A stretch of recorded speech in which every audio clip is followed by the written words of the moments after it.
Alright, welcome back everyone. So today we have the Icarly episode they quietly banned, okay? So this is I remember this episode though. This was the episode with Carly, in the tub, she had her toe stuck in a water faucet, and like she stayed there the entire episode, before she was rescued. I don't even know by who. I can't remember. I think maybe Spencer. I don't know. Anyways. Let's go ahead and watch this. Censorship on Nickelodeon. Each show seems to handle it a little differently. Drake and Josh has a number of episodes that have been completely banned from streaming services, including the pilot episode, Dune Buggy, Guitar, Number One Fan, Driver's License, Blues Brothers, and the Gary Grill, which means over 12% of the series can't be watched on streaming. Victorious, on the other hand, hasn't banned entire episodes, but instead censors individual moments and scenes that are considered too controversial, while leaving the rest of the episode up on streaming platforms. For example, in Stage Fighting, they cut the line when Andre says, "Play that funky music, white girl," to Tori. And in The Diddly Bops, they actually bleep the word boobs when Kat goes up to Psychowitz and Tori and says Jade got her boobs stuck in the hamburger. Hey, you better come help Jade. With what? She can't get her in the hamburger. Pardon? Boob. Jade fit her in this hamburger. Can you imagine if they censored the word boobs from every Drake and Josh episode as well? Yeah, it would have sounded hell? like Megan's nickname for her brothers was a lot more Is it really that bad of a word? Those dumb. But compared to Drake and Josh and Victorious, iCarly has remained almost censor-free in modern times. The one exception for the past few years has been I Lost My Mind, which was pulled from reruns and streaming services. It was most likely removed for its insensitive portrayal of mental illness. Bro, what? This is crazy, man. I mean, this was a good episode too. Where is it? The episode features Sam checking herself into a mental hospital after kissing Freddy, and various signs can be seen on the walls, such as "friends don't kill friends" and "urine is for restrooms." But I noticed recently that Paramount Plus has quietly removed another episode of iCarly from streaming, I Toe Fat Cakes. They removed this episode? I didn't even notice. Right, the episode where Carly's in a bathtub and gets her toes stuck in a faucet. This was probably Dirty Dan's favorite episode in the whole iCarly series, so it probably breaks his heart that it's no longer on streaming. But I'm guessing in the year 2025, it was probably considered too inappropriate. Or maybe it was because of the episode's other main plotline, which involves international smuggling. So today, we're gonna take a look back at this controversial episode and decide whether it was truly ban-worthy or if Paramount Plus is just doing way too much. As always, if you like this episode, please give us a like and maybe even subscribe. I might just go to the local mattress store and fall asleep on one of the display units if you do. And if you have any other episodes or shows you want me to cover, let me know in the comments. Alright, let's dive in. So we start off with Carly and Sam doing an iCarly webcast, and Miranda Cosgrove looks like she's kind of over this shit before the episode even starts. So they make Gibby fly with some bird wings, and of course he falls and hurts himself. Of course. So they announced that Sam hasn't gotten in trouble for 10 whole days, and for some reason, Gibby is holding the camera now. I guess he's fine? I don't know, they were dragging his body like he couldn't get up a second ago, and now he's just doing all these camera movements as if he's Freddy. Spencer pops out as the fake mayor of Seattle, and I like how he's wearing a sash that just says "sash" on it. That shit's funny. And it's kind of like Andre from Victorious wearing a shirt that says "Final Shirt" in the episode The Breakfast Bunch, which if you haven't seen it yet, I just did a video covering that one. Check it out. The gang gives Sam some awards. Yeah, we probably should go check it out. That was the episode where they were all like in attention, right? Yeah. For her achievement, most notably a VIP ticket to go visit the Canadian Fat Cake Factory. Sam is extremely excited because Canadian fat cakes are supposedly way better than American fat cakes. They're so good, in fact, that they're not even allowed to be sold in the USA. And wait, how did that Canadian Fat Cakes text pop up when Sam hit the applause button on the remote? Surely they would have had to pre-program that, right? What if Sam just hit the applause button randomly and the fucking thing popped up? Then Spencer announces to the others that his trousers are too tight in the crotch area because this scene didn't have any uncomfortable moments yet, and that just wasn't okay with Dirty Dan. He thought it needed at least one. My mayor trousers crazy, man. Tight! In the crotch! Cut to everyone getting ready to leave for Canada, except Carly because she has a date with Lance. I already bailed on Lance twice, and he's really cool. And if I bail again, he's gonna think I don't like him, and I really do like him. Besides, I haven't kissed a guy in 4 months. I'm getting itchy. Look, it's kind of weird how open Carly is about how down bad she is right in front of her brother. Imagine I had a sister and I said, yo, sis, I haven't gotten my dick sucked in a week, man. I'm horny. That shit's weird. So what are you gonna do till then? Probably take a long hot bath, and I'll blow my hair out. Maybe I'll do my nails. Kinda weird. She should have Because went in there. season 2, I mean, episode 2, whatever. I stage an intervention. Carly tells Sam to take a shower instead of a bath because baths are gross and you just sit there in your own wet dirt. I need a bath. Ew, don't take a bath. Take a shower. What's wrong with taking a bath? You sit there in your own wet dirt. Gross. Yeah. Really? So, Carly was straight up disgusted by baths in the past, but now she thinks taking a bath is a great way to get ready for a date. Look, you guys know I hate it when shows break their own lore. It's not that fucking difficult. Just have a binder of preferences that each character has stated in the past and stick to them. It's not that difficult. Cut to Carly in the bathtub. Because Dirty Dan couldn't wait another second to get her undressed, I'm sure. And it's obvious with this scene that Dan Schneider has clearly never had a girlfriend or lived with a woman. Yeah, I know he's married, get over it. Because the way Carly has her long hair just down, chilling in the bubbles, is not how any woman would be taking a bath. I mean, every time I spied on my neighbor through her bathroom window, she put her hair up in a bun to keep it out of the dirty soap water. And I guess Dan just wouldn't know that. But in reality, it's because Dan Schneider was strictly against girls putting their hair up on set, even when it makes complete fucking sense, like when they're in a bathtub or working with high-powered construction tools, as seen in the episode of Victorious, Terror on Cupcake Street. When the scene first starts, Carly can actually be seen watching an episode of FBI's Most Wanted, doing a segment on none other than The Theater Thug, which is a direct reference to the Drake and Josh episode Theater Thug, which I just absolutely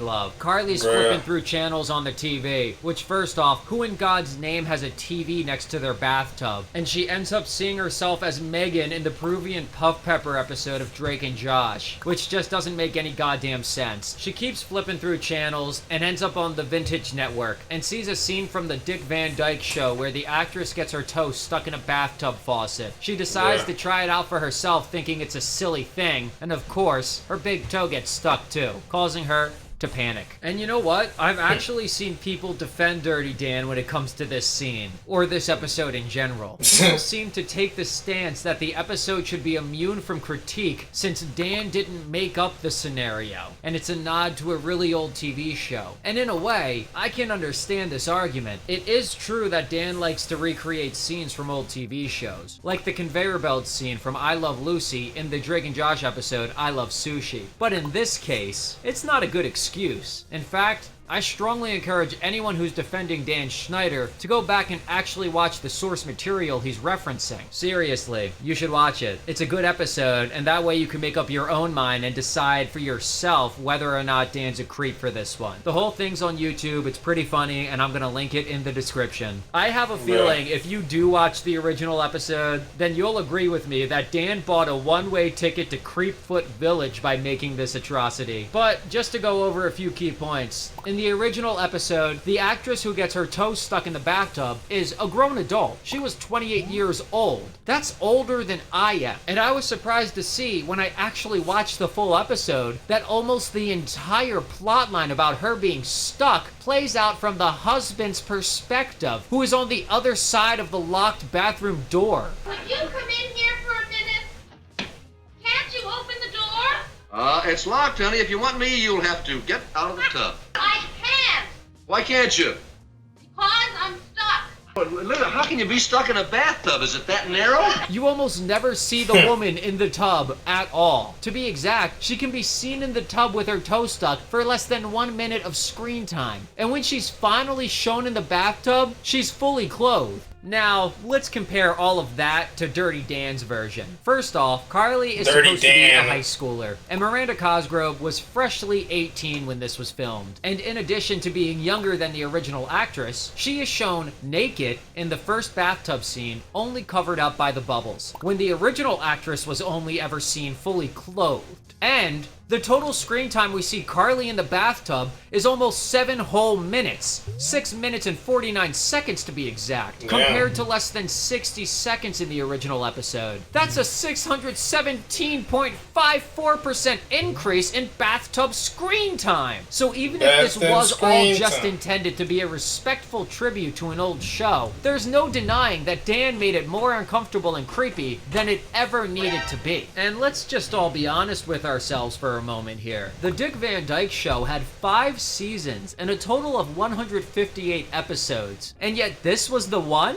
This was the only one out of all 158 that Dan decided he had to pay respects to and honor with a modern day version? Hey, man. Do you really think it's because this was just comedy gold compared to the other 157 episodes? Or was it the foot? I think you know the answer. And the Paramount Plus programmers know the answer too, which is why they quietly removed this episode from the streaming platform, although it could still be purchased from Apple TV for 99 cents, which is about 0.24 cents per second of bathtub screen time in the episode. I don't know if that matters, it just seems kind of crazy to me how cheap it is. So Carly panics and realizes that whoever finds her stuck in there will find her naked. So she reaches for a sweater to put on, as we cut to everyone else at the Canadian Fat Cake Factory. Sam leans up close to the conveyor belt of fat cakes without any kind of barrier blocking the food products. She could sneeze right on them, her hair could shed onto them, she's not wearing a hairnet of any kind. This has got to be violating all kinds of food safety laws. Straight up, what is the point of the factory workers being dressed like that if they just let random visitors off the street come walk right up and potentially contaminate all their product? Now,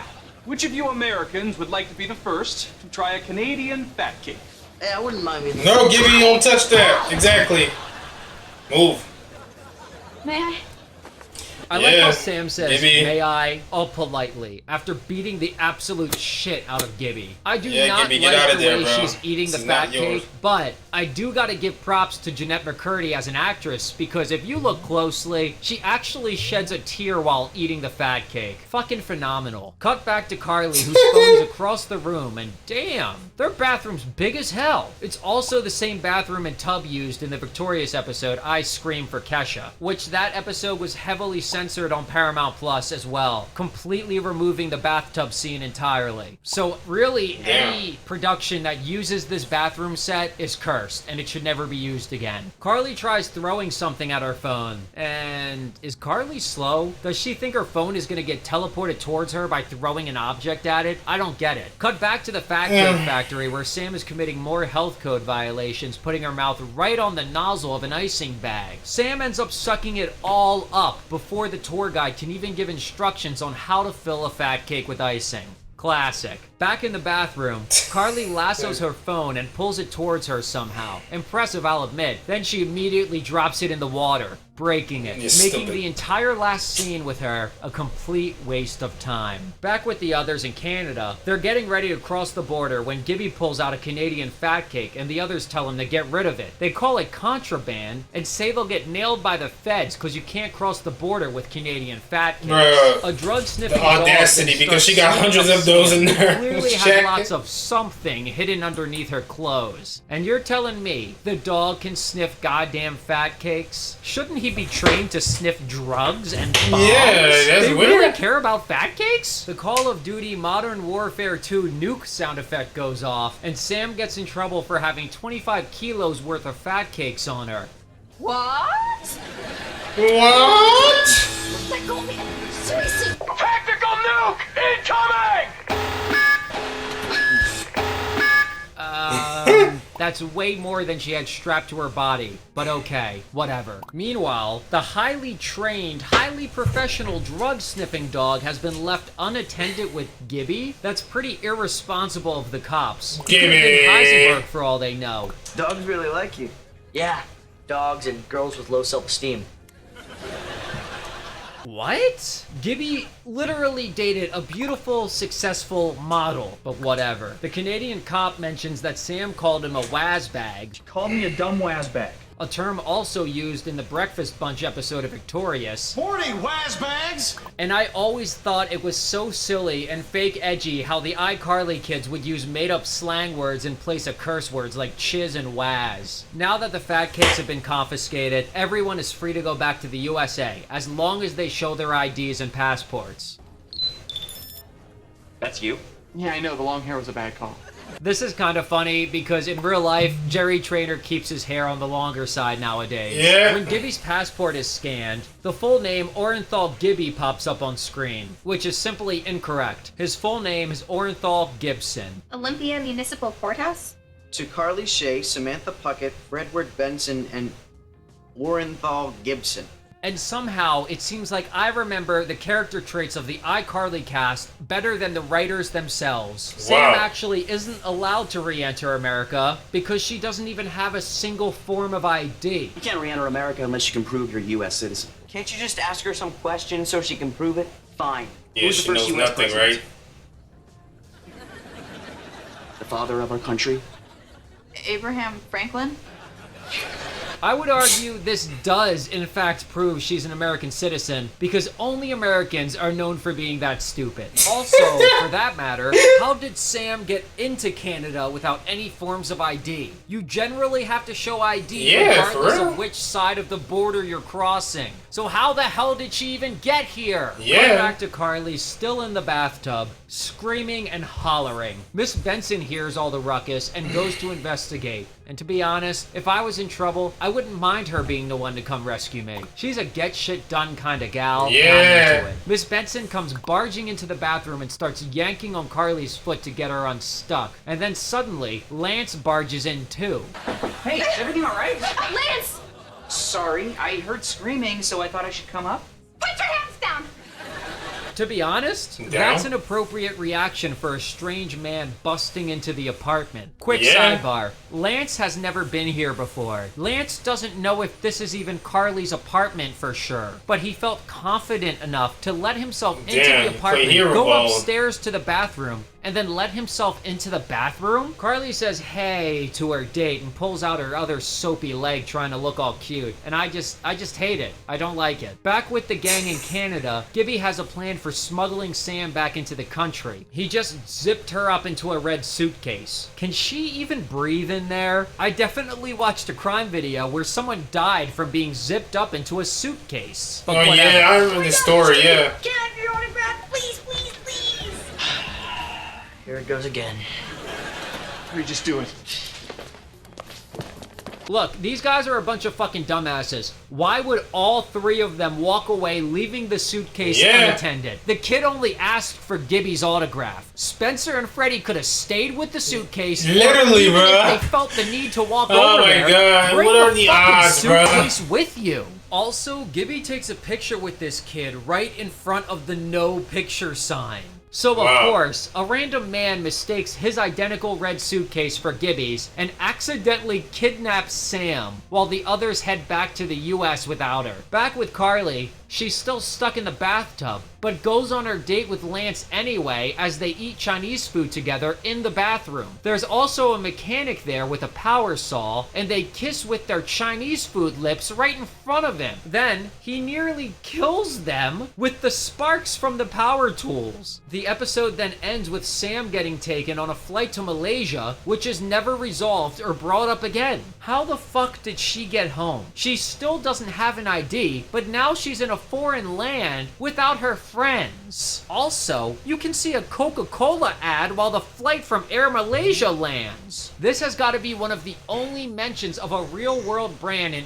any Dan Schneider show ever. What the I'm hell? actually shocked that they left this in the episode. And something kind of interesting, this is one of the only episodes in the whole iCarly series where it ends with Carly and some guy happily dating. And yet, this Lance guy is never seen or mentioned ever again, which kind of makes no sense because this bathtub date seems to be going extremely well. But I guess the episode also ends with Sam stuck on a flight to Malaysia, presumably with no passport of any kind. So I guess since that never becomes an issue, we're just supposed to interpret the ending to this episode as non-canon? I don't know. Wow. But enough of me yapping. What do you guys think of Ito Fat Cakes? Do you agree with the Redditors defending Dan Schneider? Or do you think this episode belongs in Creepville? Let me know how you're feeling in the comments, and let's kick it. And as always, I gotta give a massive throbbing, I'll be real with you. When I watched this this episode, being younger, I never thought of this episode as being creepy and everything, but I'm sure a lot of that,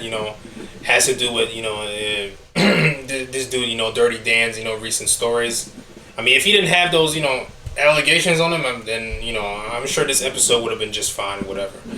But yeah, anyways, you guys let me know what you think down there in the comments, and I'll see you guys in the next one. Peace out.